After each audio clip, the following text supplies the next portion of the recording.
Tahukah kamu, saat bermain gitar, rupanya terdapat hukum fisika loh, yaitu saat memetik dawai atau senar, akan muncul gelombang di sepanjang lintasan dawai. Jika gelombang sudah sampai di ujung dawai yang terikat, gelombang akan dipantulkan kembali. Penasaran tentang gelombang apa sih itu? Simak sampai habis ya.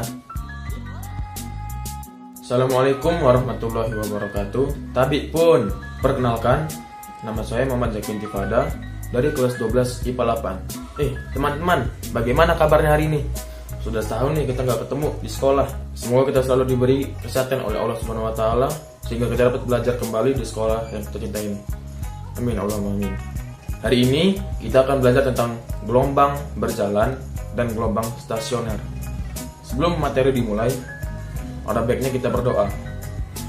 Berdoa, mulai.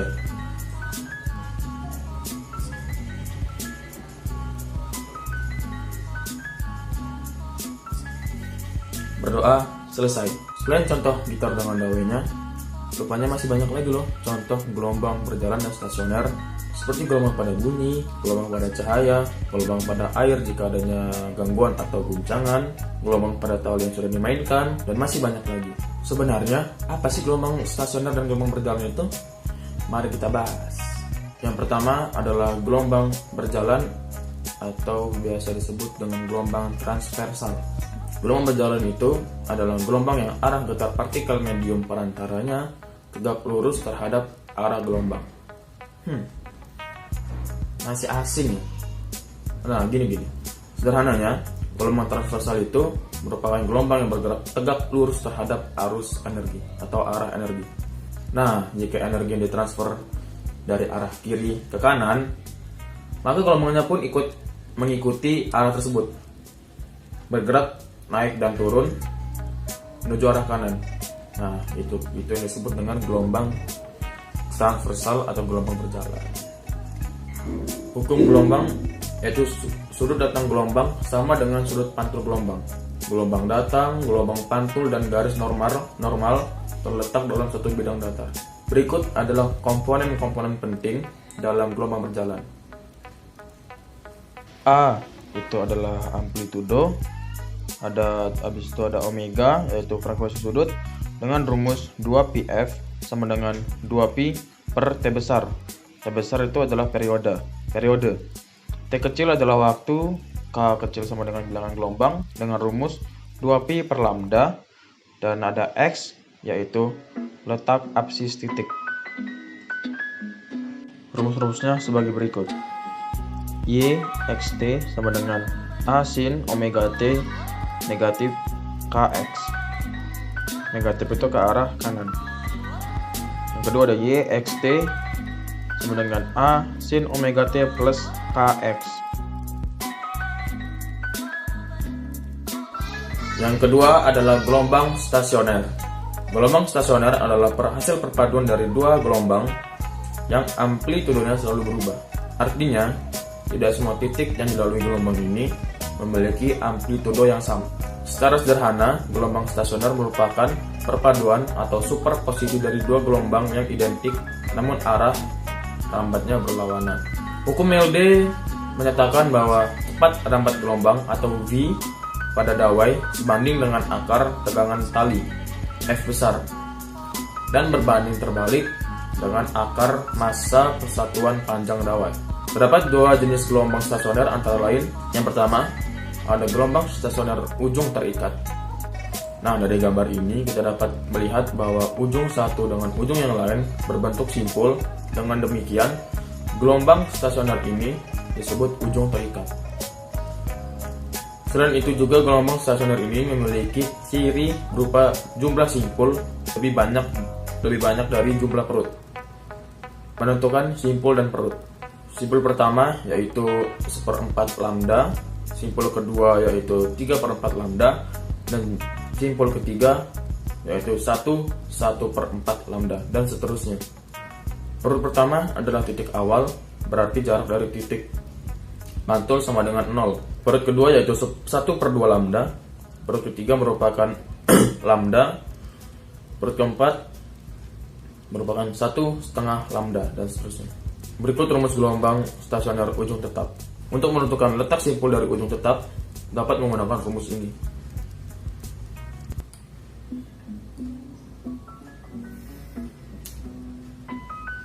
Kita lanjut jenis yang kedua, yaitu gelombang stasioner ujung bebas. Gelombang stasioner ujung bebas adalah fase gelombang datang dan pantulnya sama.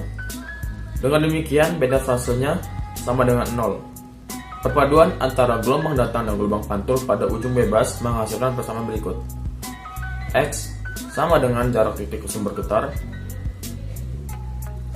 Dengan gambar tersebut, pada ujung bebas memiliki persamaan atau fungsi kosinus sebagai berikut, yaitu YS sama dengan Y1 plus Y2 sama dengan 2A kosinus K dikali X sin omega. AP atau amplitudo gabungan sebesar 2A kosinus KX. Cara menentukan simpul dan perut tidak jauh berbeda dengan gelombang ujung terikat. Gelombang ujung bebas ini memiliki cara menentukan simpul dan perut yang sama. Simpul pertama yaitu 1/4 lambda, simpul kedua yaitu 3/4 lambda, dan simpul ketiga adalah 1/4 lambda, dan seterusnya. Perut pertama adalah titik awal yang berarti jarak dengan titik pantul sama dengan 0. Perut kedua yaitu setengah lambda. Perut ketiga merupakan lambda. Perut keempat yaitu 1/2 lambda, dan seterusnya. Dari gelombang di atas kita dapat melihat bahwa salah satu ujungnya berbeda dengan ujung yang lain. Pada dasarnya, gelombang stasioner dengan jenis ini memiliki jumlah perut yang sama dengan jumlah simpul.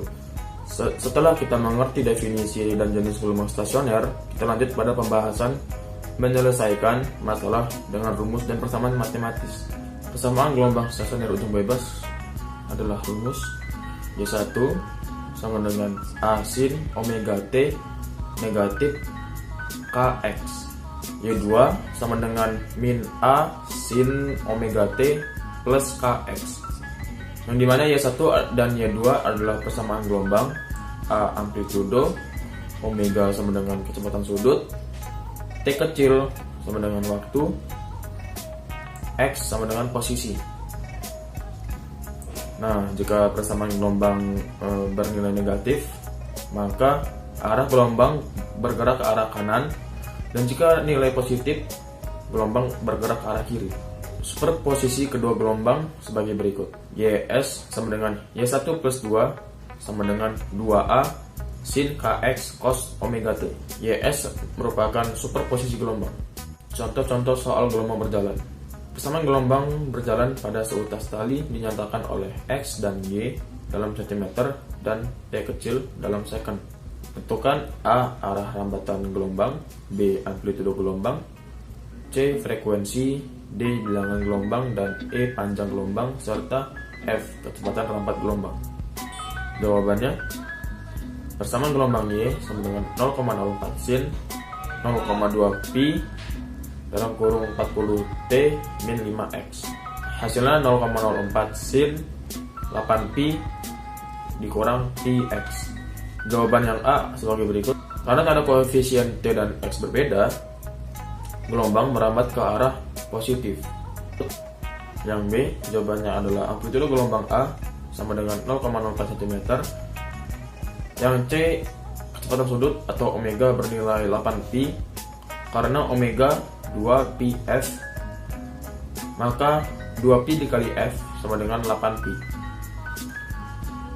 atau frekuensinya sama dengan 4 Hz.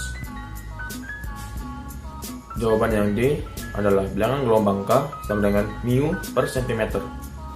Jawaban yang E, karena rumus bilangan gelombang K sama dengan 2pi per lambda, maka pi sama dengan 2pi per lambda, atau lambda sama dengan 2 cm. Jawaban yang F, kecepatan rambat gelombang dapat ditentukan dengan dua cara, yaitu V sama dengan F dikali lambda, atau hasilnya sama dengan 4,2 atau sama dengan 8 cm per second.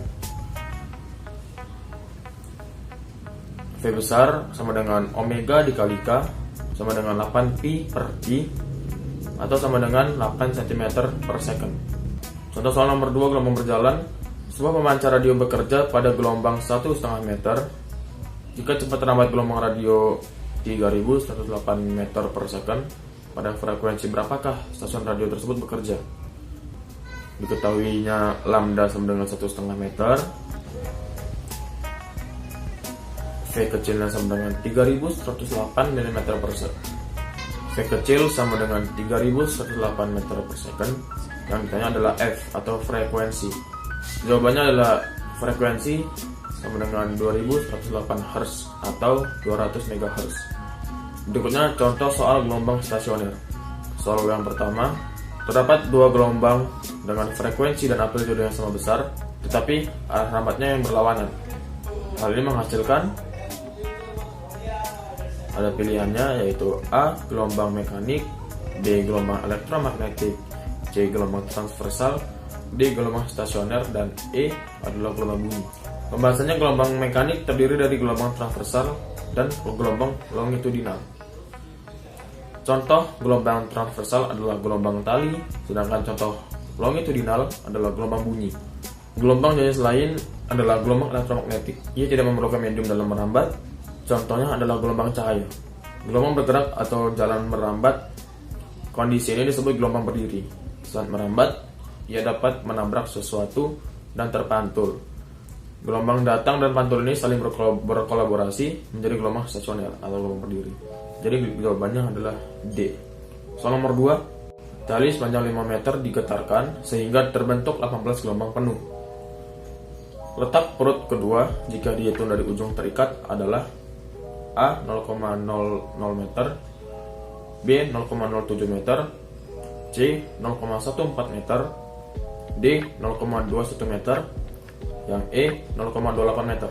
Diketahui X sama dengan 5 meter, N sama dengan 18, lambda sama dengan X dikali N, jadi 5 per 18 meter.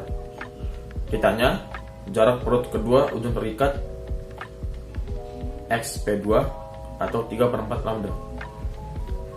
Tali sepanjang 5 meter digetarkan sehingga terbentuk 18 gelombang penuh. Letak perut kedua jika dihitung dari ujung terikat, atau jarak perut kedua dari ujung terikat sebagai berikut. XP2 sama dengan 3 per 4 lambda. Jadi XP2 sama dengan 3 per 4 lambda dikali 5 per 18. Jadi XP2 jawabannya adalah 0,21. Jadi pilihannya D. Jadi gelombang berjalan stasioner ini dibutuhkan dalam kegiatan sehari-hari loh. Ternyata fisika sangat dekat ya dengan kehidupan. Maka dari itu jangan lupa belajar dan banyak baca bukunya ya. Begitu saja saya akhiri, kurang lebihnya saya mohon maaf. Kepada Allah saya mohon ampun. Wabillahi taufiq wal hidayah. Wassalamualaikum warahmatullahi wabarakatuh.